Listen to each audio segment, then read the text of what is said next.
I would say above the knocking point. Not one below, because in the arrow, one arrow is going to go this way and one arrow is going to go that way. It's just going to be kind of weird, wonky. So 2 arrows on the string. You can come back. See, I'm going to get my spot. You just got to make sure your arrows are on the string. Boom. Boom. See, like that.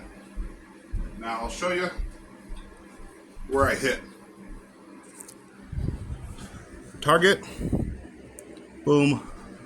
Just like that. In this case, you guys can't see.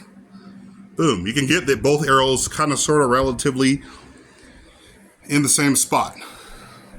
So the whole point is maybe double the damage. Instead of, I mean, you could, like I said, you're camping out, you might as well just put maybe as many, I mean, if you have extra enough for more shooting, you say, hey, take 2, double the damage, right? Double damage instead of, and if you're comfortable, okay, if I put both arrows below, one arrow below the knocking point and one above the knocking point, then there's just going to spread, right? You don't want it to spread. Above, both arrows above the knocking point, one's going to rest on the other. Imagine both arrows on the string. One's going to rest on the other one. The other one's going to kind of rest like this. So therefore, it's a little bit easier for both arrows to go this direction instead of one above, which basically means one above here or one below here, then one above there. You don't really want that, because then the arrows will be like this on the string, and therefore they're going to go wonky all over the place. I recommend 2, double the damage than 1, right? It's like if you're having an AR or a pistol and you're engaging some hostile person that's coming to your house with a gun. They're trying to do something, rob you, whatever. It's better to put multiple shots, right? Instead of one shot, because you might get one shot, it's not going to put them down.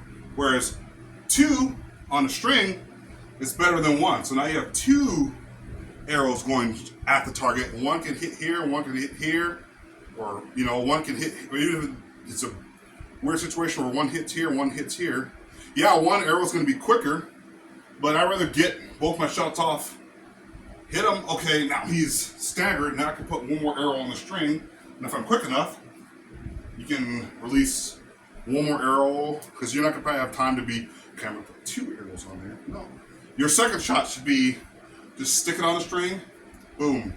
Now you got 3 arrows on target instead of trying to do this whole Legolas thing where you're trying to, I mean, you're probably not going to have time. If they have a gun, you have a bow, you're not going to have enough time to be, okay, I'm going to, like Legolas does, he's on top of that giant elephant creature, he just pulls out 3 and sticks it on the bow. It's not realistic. I don't think Lars Anderson even does that, where he's putting he sticks 3 on the string, and then most people just, humanly speaking, cannot do that. So it's better to start off with 2 arrows. Boom, now you put 2 in your target.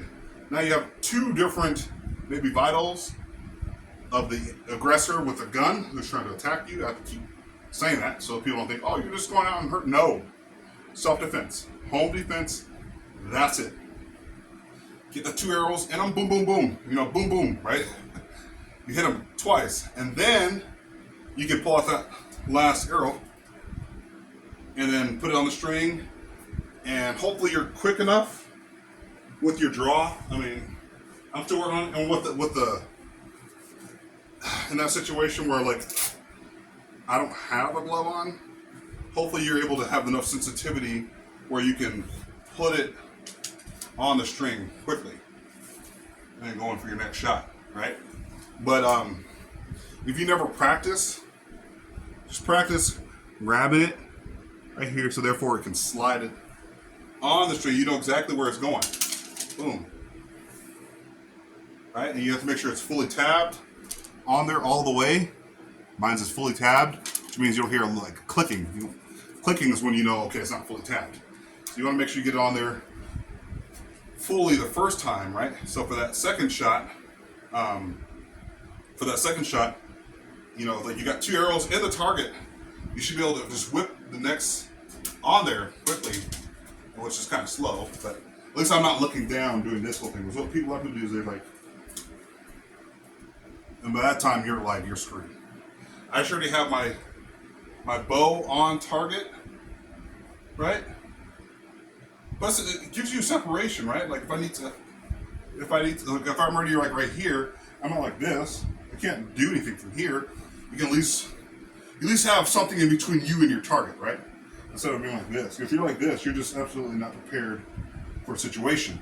So recommendation is that you're able to, like legless, be able to put it on the string, find that knock. It should slide right up to the knock.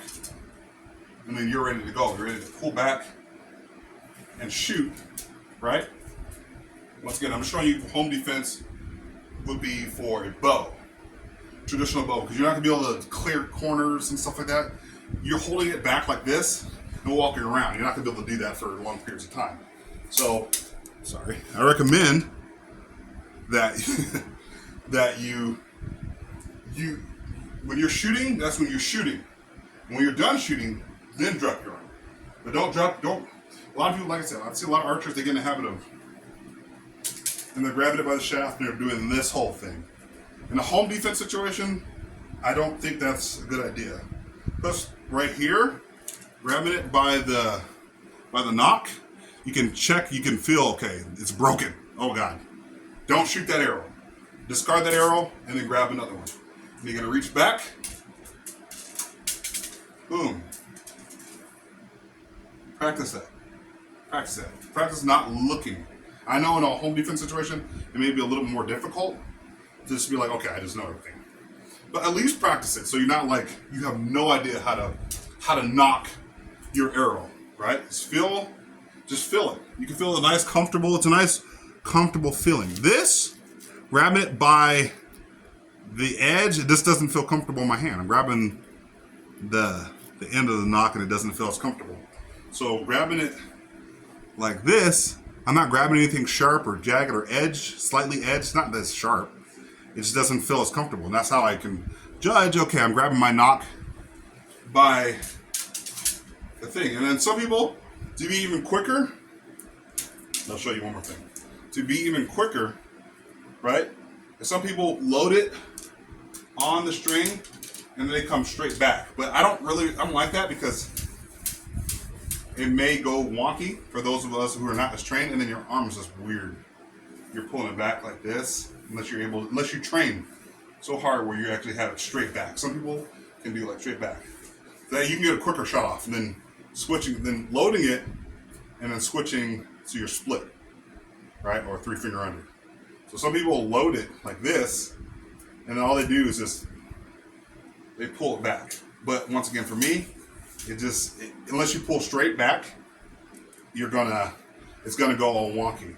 Once again, remember I told you guys, when you're pulling back, your arm should never be, when you're drawing, not like this, unless you have no space.